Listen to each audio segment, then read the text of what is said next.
Economic Development Magazine site selection, which ranked us #1 in our region in economic development, #1 of states under 5 million people, #3 per capita, and we compete directly with the Texas, California, Floridas, New Yorks, you pick. We were 7th overall. Then came the rating agencies, which in the last 20 years have given us bad news, but in the last 2 weeks, very good news. Fitch's has been talking about how our economy is rebounding faster than most other states, and Moody's has said that we are recovering with gusto. Then there was April, best month for sales tax ever, meaning more people are out and spending, and consumer spending drives the American economy. Then Monday of last week, Amazon announced that it was going forward and hiring 2,000 additional workers. And then last Thursday, which I'm going to talk about in detail, we announced 505 new jobs and over $273 million of new investment in one day.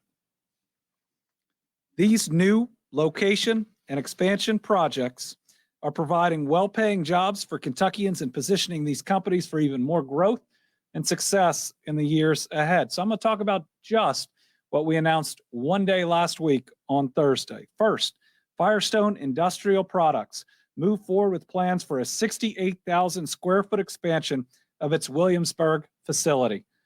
This is a more than $50 million expansion. It's going to create 250 good jobs for the residents of Whitley County and the surrounding region. It also sets the company up to better serve the rapidly growing electric vehicle market, which we want to be a part of here in Kentucky, with its automotive air springs for a range of automotive customers. Firestone has operated in Williamsburg for 30 years and has produced 4 million parts annually and currently employs over 500 people. And that's just one great announcement.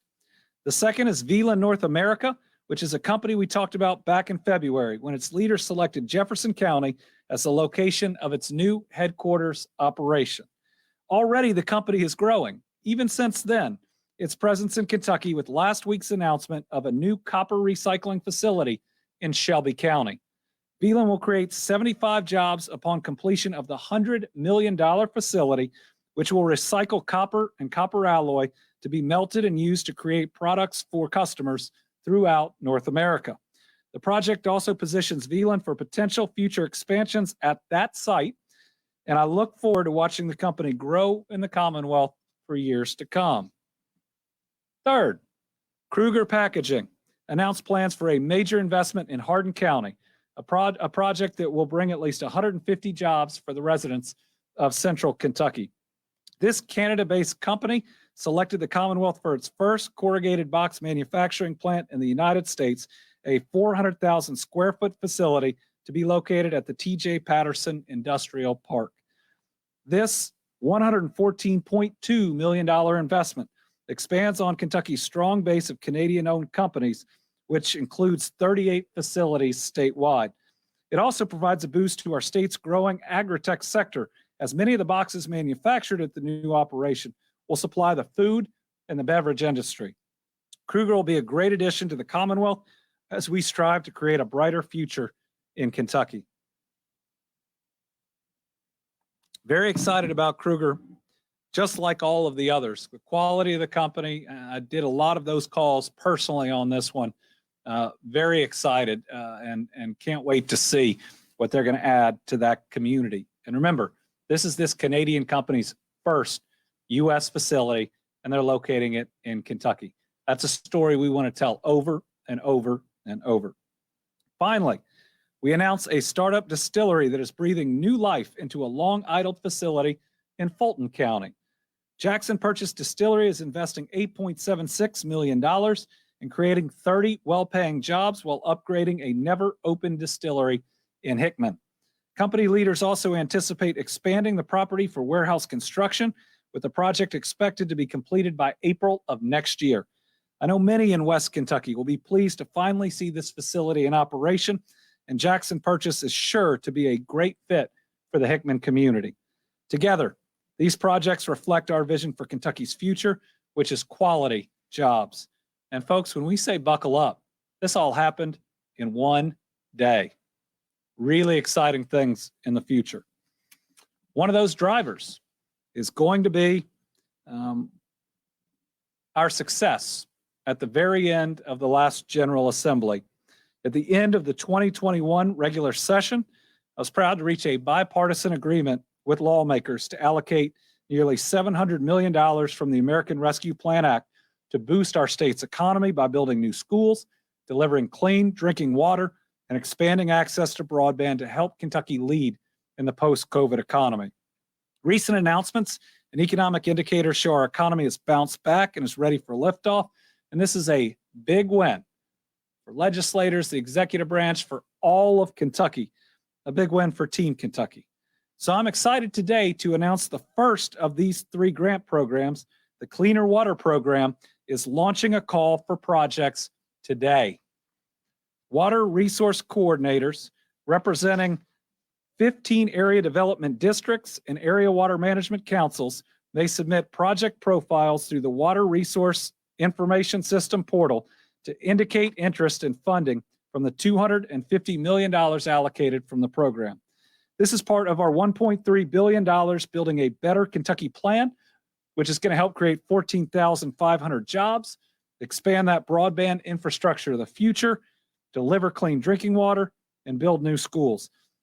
It breaks down in a couple of different ways, but you can find out more about this entire plan at governor.ky.gov/betterky, which just launched right now. governor.ky.gov/betterky. Eligible government agencies, those are city-owned water or sewer utilities, water commissions, water and sewer districts and counties, may collaborate with others in the submission of the project. The $250 million will be allocated in 3 buckets. These are the buckets ultimately agreed to by myself and the General Assembly, again, who I thought were good partners in analyzing and developing this plan, which is a big credit to their work. First bucket, $150 million will be allocated to projects within a county, and those are based on populations with a specific amount available for each county, making sure every single Kentuckian benefits, every county benefits, and the residents inside. $50 million will go to unserved drinking water customers in rural areas and or cities under federal consent decrees to address stormwater and sanitary sewer system concerns. Those include Lexington, Louisville, Northern Kentucky Sanitation District Number 1, and Winchester. $24.9 million will supplement project grants when the project cost exceeds the county's allocation, and $25 million will cover bids that come in higher than estimated costs. The application process will be ongoing throughout 2021 until all the funding is committed. The Kentucky Infrastructure Authority will begin reviewing projects this summer and make awards continuously throughout the year. This is an amazing opportunity, one that will create good jobs, one that will ultimately hasten economic development, because what we see in water projects is that they create permanent jobs dealing with the system.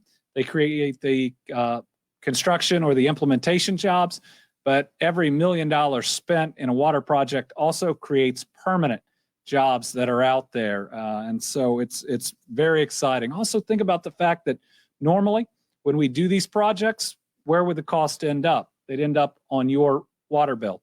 This is a chance for us to upgrade our systems without raising those costs for our Kentucky residents. Real chance to be transformative, and excited to work with the General Assembly to see what's to come and how much more we can do. All right, in a further very clear sign that our economy again is taking off, is ready for liftoff. Today, we can announce that Kentucky has exceeded $1 billion in transportation construction project contracts since January of 2020. This is so important. Our transportation system, with thousands of bridges and thousands of miles of roadways, connects our communities, carries the lifeblood of our commerce, and supports thousands upon thousands of jobs. Even in the face of a global health pandemic, we simply could not allow a lapse in the construction, maintenance, and continual improvements of our critical vital system that is transportation. To give you some context for this impressive billion-dollar mark, during normal times, the Kentucky Transportation Cabinet awards about $800 to $850 million in contracts in a calendar year. Like everything else, COVID upended the normal order of things. In 2020, we saw contract awards drop to about $632 million as economic activity was impacted across the board. At the same time, KYTC has allocated more than $125 million to Kentucky cities in discretionary emergency aid and rural secondary funding. This money is helping to build and repair and maintain local streets and sidewalks and rural roads in communities across the Commonwealth. The project that put KYTC over the billion-dollar mark is a great example of how this worked to help Kentuckians where they live and our commitment to making sure all our people are included in our economic resurgence. Last Monday, Rocky Atkins and I traveled to Eastern Kentucky, where I announced a $34.1 million contract to build the last section of the long-awaited Minnie to Harold Connector Highway, or KY 680.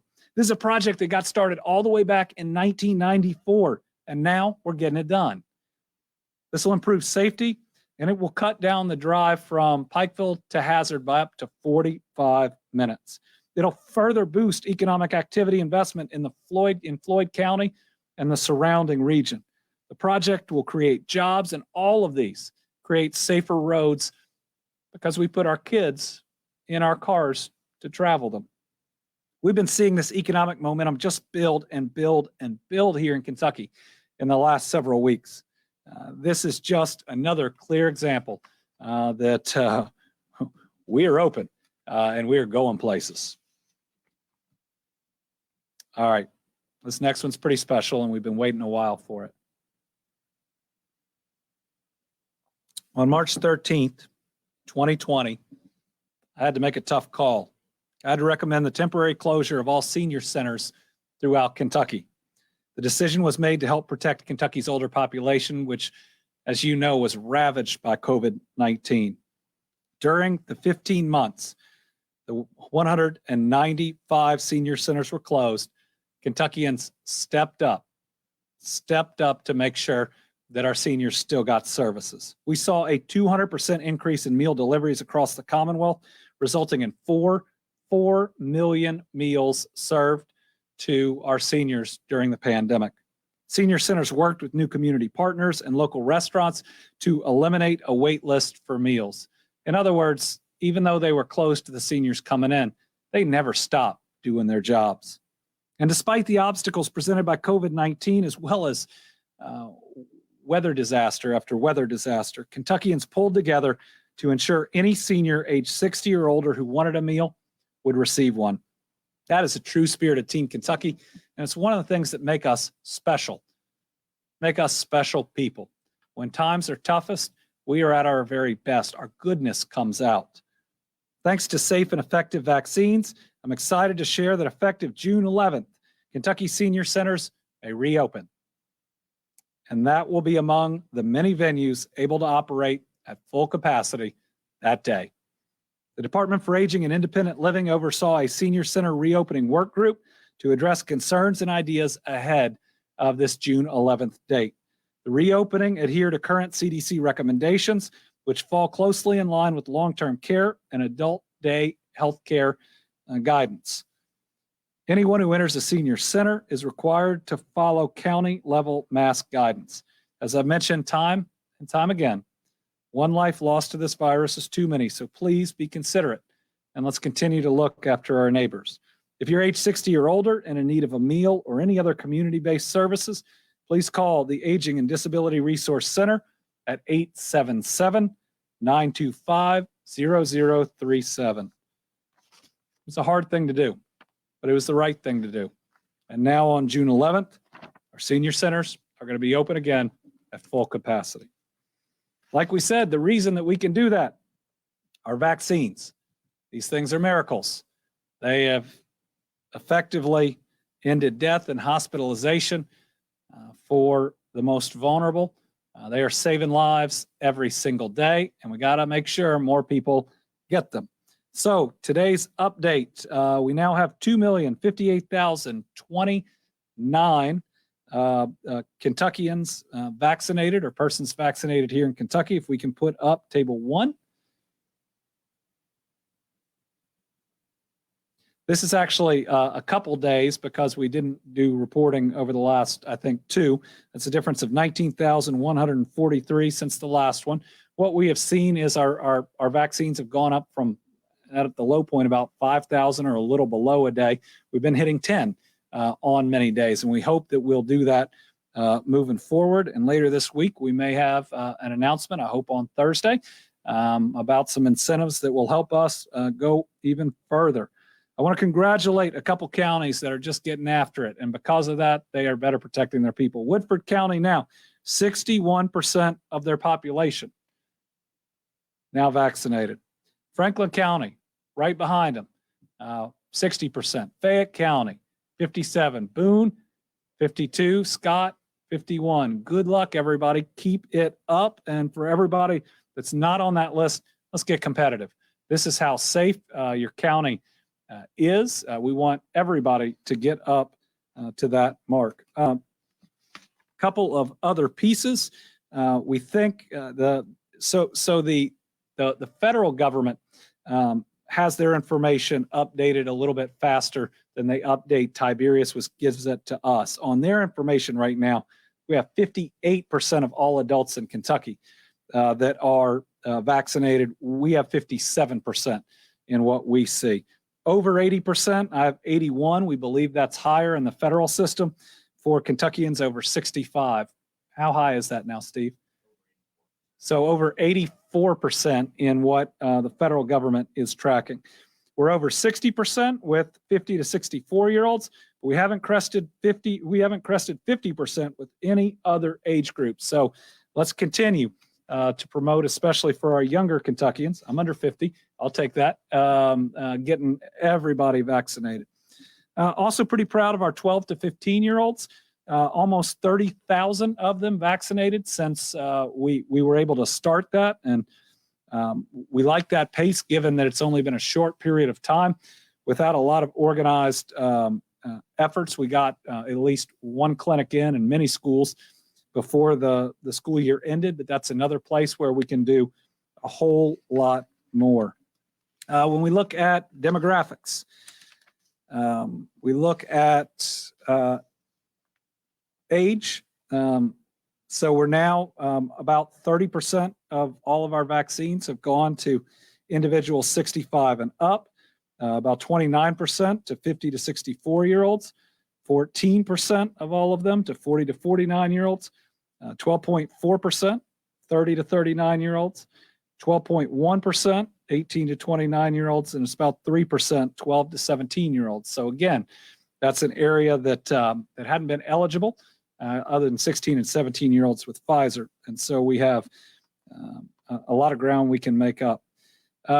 Gender, we saw this narrow a bit, but it seems to have stopped really at about 55% women, 45% men. That's percent of the total vaccinations. When we look at percent of the total population, women also higher than men. Then when we look at race, you have about 2% Asian Kentuckians, Black or African American Kentuckians now up to 6.1%. Again, it's been inching up by about 1/10 of a point, 1/10 of a percentage each week. We would like to see that improve more. I would point out that we still have a large other 8.7% that may skew some of these one way or another. Hispanic, 3.2% of our vaccination efforts. Non-Hispanic, the other portion. Obviously, we want to do better. We want to do better for everyone. Now, we are continuing to work on access, but more vaccine out there than ever before. So, speaking of that, let's talk about vaccination openings. Still, a whole lot across the Commonwealth. We want to give you a couple of examples. Pikeville Medical Center, still vaccinating. If we can put up the vaccination openings. Okay, for this region, the Pikeville Medical Center can get you in and get you out fast. Baptist Health in Corbin. This is an area that is on the lower end of the vaccination percentages. So there's a lot there ready to be given out. Bowling Green, Caldwell County, and Carroll County here, all ready to provide vaccines. So since the beginning of this pandemic, we have been committed to counting every single loss of life that COVID has contributed to. I committed that there would be no unknown soldiers. We've held memorials, remembrances, as we have seen more and more and more death. And as time has gone on, better reporting systems, we have learned of additional folks that have passed away from COVID. As you know, we launched an audit, and that audit started looking at November through the end of February, where we knew there were significant loss of life due to death certificates that we needed to go back, run a process to ensure they were COVID deaths, and then make sure those individuals were included. But what we've also seen is every day, 5 or 10 deaths that were before that period coming up from our local health departments. And given that we were still seeing those, we wanted to extend our commitment because every Kentuckian lost to COVID needs to be recognized. That's a family that is grieving. And so we extended our audit back to the very beginning of this pandemic. In fact, going back a little bit earlier, just to make sure we'd captured everything, looking at every death certificate, every single case that may have been questionable that's been sent up to us. And today I can tell you that we have completed this audit, not just for that period going forward, November, that we've been reporting on a little bit here and a little bit there every day with some, but going all the way back. And what that means is today, we're going to add a number of deaths to make sure that we are fully accurate. I believe after today, we will have conducted the most comprehensive audit of deaths in the Commonwealth during this pandemic, the most comprehensive audit of anywhere in the United States. What I also think it means is that we won't see deaths coming in, or many deaths coming in, that are 3, 4, 6 months old. In fact, once we completed this audit to report today, later I'm only going to report one new death, one today. I don't remember the last time that was the case.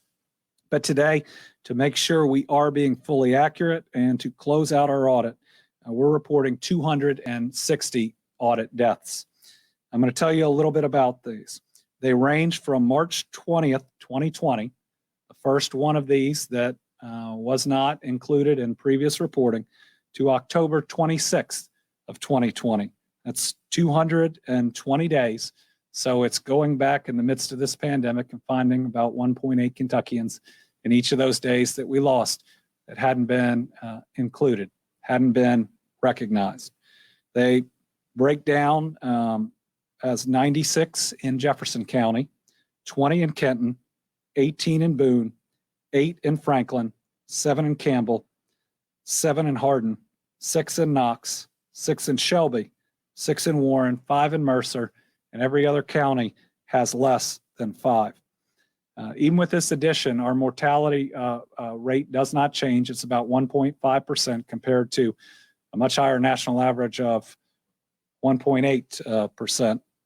Doesn't change our performance in relation to other states, but what it does is it makes sure that we're putting the recognition of those that we've lost ahead of any of those other considerations, and making sure the full magnitude and grief that we've been through is fully accurate and recognized. And we're going to come out of this and we're going to be able to be proud, at least comparatively, of how we've done. But we've got to make sure when someone has lost someone that we recognize that pain and that loss. It's about a 3.7% increase in our deaths. But again, we expect every other state to be doing this moving forward. Ours is just accurate and comprehensive a lot earlier. All right, when we look at COVID trends, let's look at our stair stepper chart. We once again have fewer cases than the last week. These are 4 straight weeks of declining cases. I think we're now convinced that we are on a downward trend, even if it is a small downward trend. That's a good thing, because when we had plateaued, where we were going up a little and down a little, the concern is we could take off again. And there was a point in time where people thought that could happen. Even better news, 4th straight week of declining COVID-19 test positivity. And as we sit here today, we only have one of our hospital regions in the red, and it is a different region, meaning Region 10, which for the longest time had been the one in red, is now back in the blue.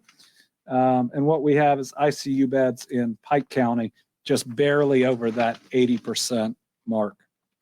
All right, today's COVID report, 137 new cases. Our positivity rate at 2.5%. And because we did that audit, 1 new death. First time that when we look at new deaths, that we would have them this low. It's a man from Breckinridge County, 70 years old. Again, we think that as we move forward, what we're going to see are fewer and fewer deaths, both because of the vaccines as a driving cause, but also because of the commitment in this audit and its completion. We think we are in store for much better reports for all of our families on the fatality side. All right, with that, unless I missed something. Nope. We've got several journalists on the line. We'll start with Josh James from WUKY. Hi, Governor. I know you probably haven't had time to look at the bills being pre-filed today, but I wanted to get your first impression of one. I am looking at Bill Request 60, submitted by Representative Joe Fisher, dealing with the teaching of race and gender-related issues in schools, apparently targeting what's often called critical race theory. What are your thoughts on legislation surrounding what can and can't be taught in schools on those subjects? Well, I think once you start legislating what can and can't be taught in schools, especially in the framework of politics, it gets really dangerous. You know, our schools should be providing the best education for our children. They should be able to have open and real dialogue. And this idea that we would try to take something like this or almost anything and because of politics or things going on around the country, legislate what exactly will be taught in schools is more than a little concerning to me. Sarah Ladd from the Courier-Journal. Yes, thank you. What's your reaction to the federal indictment of Patrick Baker for murder? And are you aware of any more details from the KSP investigation that led to that? Thank you. I believe that it is good news that federal prosecutors stepped up and indicted this individual. I had grave concerns that our last governor, without doing the homework and in direct contradiction to such significant evidence and to a jury that sat there and heard it all, pardon someone who the evidence strongly suggests committed murder. So I applaud the federal prosecutors and to the extent that there are other pardons out there that were as bad as this one and that there are federal charges that are available, keep it up. Corinne Boyer from WEKU. Hi, Governor. The Troubadour concert series being held in Georgetown is offering free tickets to people who meet a couple qualifications. And one of those is showing proof of vaccination. And the series advertises there will be no masks, no social distancing. And if people aren't vaccinated, they can get their first or second shot while they're there. So what should venues or businesses offering vaccine incentives be doing to make sure people understand that after getting the first or second shot, vaccines take 14 days to be effective? Well, what we should be doing is educating everyone. Now, if you have a concert where the large and vast majority of everybody is already fully vaccinated and showed their proof, then you have a much lower risk for those that are coming and getting their first shot. And sometimes you got to look at the opportunity to get more people vaccinated, weighing it against the risk and trying to ultimately get to herd immunity. So this is a concert series that I fully support. It's being put together as an incentive to get people protected and vaccinated. It's people thinking outside of the box, but certainly we need to make sure that we provide the information about when people will have their antibodies and encourage them to get that second shot too, and ultimately to get fully vaccinated. But we're going to have to do some of these things where we offer a first shot at something that people get to go to make sure we can get as many people to get that first shot as possible. And now's the time to do it. With our cases pretty far down, with our positivity rate down, these are opportunities and incentives that we want to keep up. And like I said, we hope later this week we're going to be able to announce some new incentives on the state side that we think would be pretty exciting.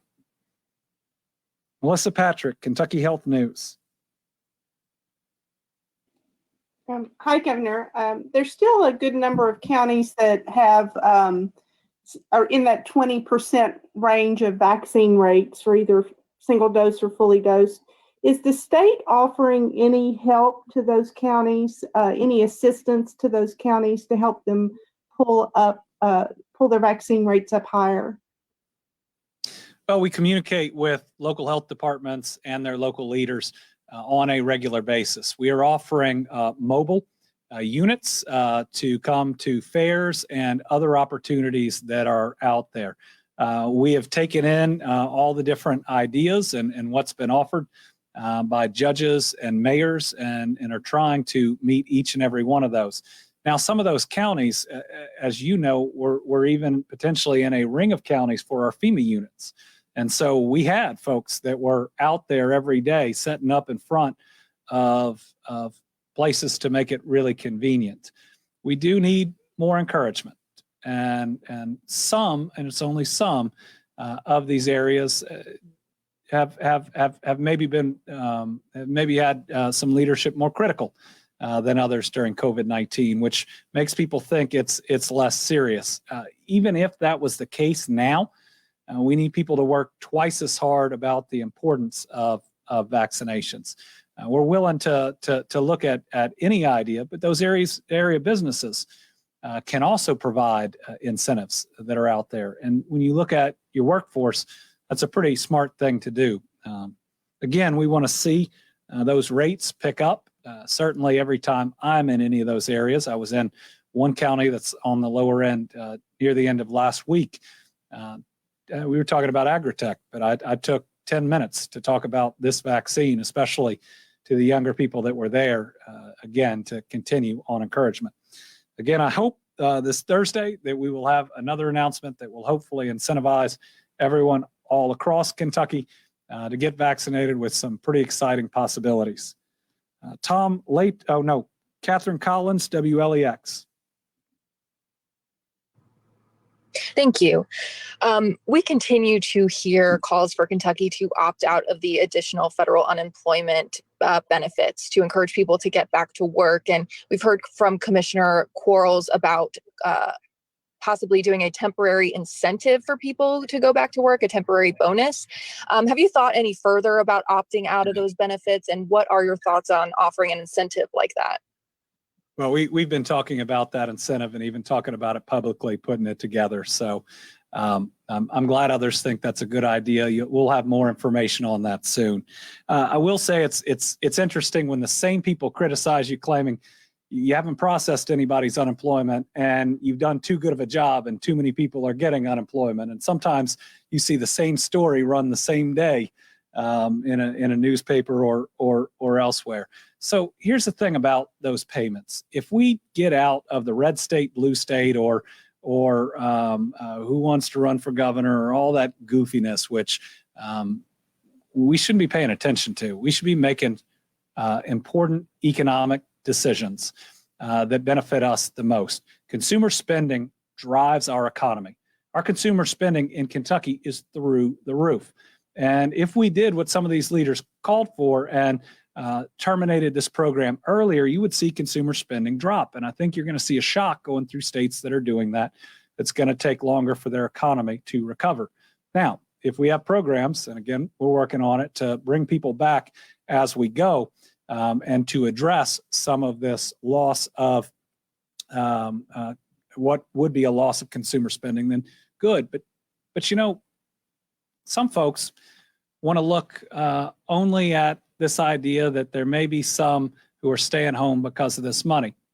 But they would cut this program for people who don't have childcare, who maybe the childcare center closed during COVID and isn't reopened, and they can't go back, and then they couldn't feed their family and their kids. They're not thinking about the folks that need school to be in the place that I know it's going to be in the fall. They're not looking at folks whose jobs may no longer exist because jobs are changing so quickly that need to get out and get that job training. We know these other obstacles exist and we're working to address them. But to cut these payments that are not only stimulating our economy in such an incredible way, but are also helping those that are really struggling, would be a major mistake. But we are working with business leaders to work through this and believe that we're going to have a plan that's not a red plan or a blue plan, not a Democrat or Republican plan, but a smart plan for our economy. And if folks would just stop playing politics, stop the goofiness, we get this thing done. And we get it done for the benefit of all our families. I committed to leaving politics far behind, and I've had to make the decisions to prove it. And we're going to do the same thing in analyzing this and coming to the best decision. Tom Latek from Kentucky Today. Hello, Governor. Thanks a lot.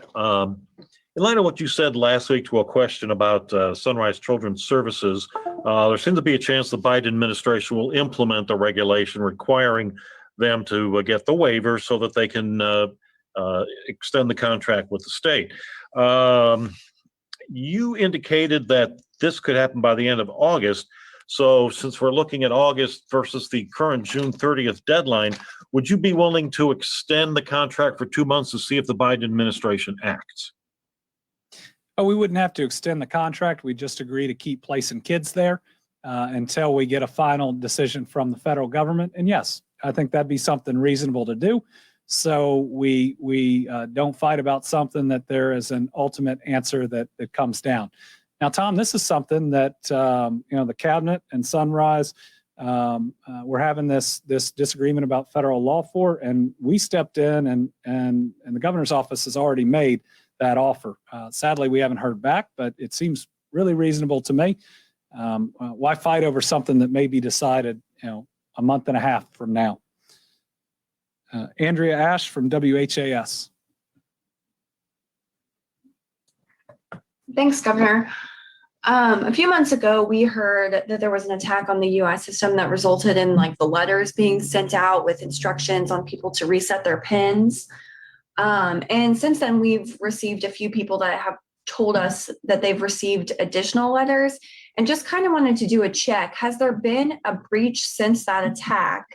And are those letters just, arriving to people maybe late? Or has there been a new security threat? And then also a second question, and this is a rerun from last week, since we have not been able to get a direct answer from the Labor Cabinet. But we continue to hear from people that have had in-person appointments, but their issue has not been resolved with regards to their unemployment claims. Mm-hmm. And what are those people supposed to do? And they're just looking for answers from us. So we told them we would ask. Well, I don't know about any of the individual cases because there could be many different problems. One could be that you don't qualify in the first place. The second is that you've gotten rid of the issue, but the people may have to re-register because the federal government requires that and/or request payments for the weeks going forward. There could be an identity issue. In-person appointments have really helped, but they don't guarantee that someone is eligible. But that would be a case by case basis for what would still need to be done. What I would do if I was that individual, and I know it's frustrating, in the very least, try to sign up for another appointment, try to call in as well. But if you want to send us any of those specific names that have already had that in-person appointment, we will absolutely look those up. We have not had, to my knowledge, any other major attack like the ones that were ultimately changing people's bank accounts, which required us to send out those PIN letters. But the PIN letters went in 3 waves, so the timing may be a little different. And I will check to see if we've sent out a second letter to anybody who hasn't reset their PIN. But if people have successfully reset their PIN and are in the system, what I would say, if you've gotten another letter, is go ahead and log back in the way that you did. Just make sure all is well. And we don't think that there will be any additional issues from there. All right, folks, our last and final regular COVID update, provided the virus doesn't take a new turn, is going to be on June 11th, a day that so much lifts. We'll look forward to seeing you then. If you have not gotten vaccinated, please go out and do it. Thanks.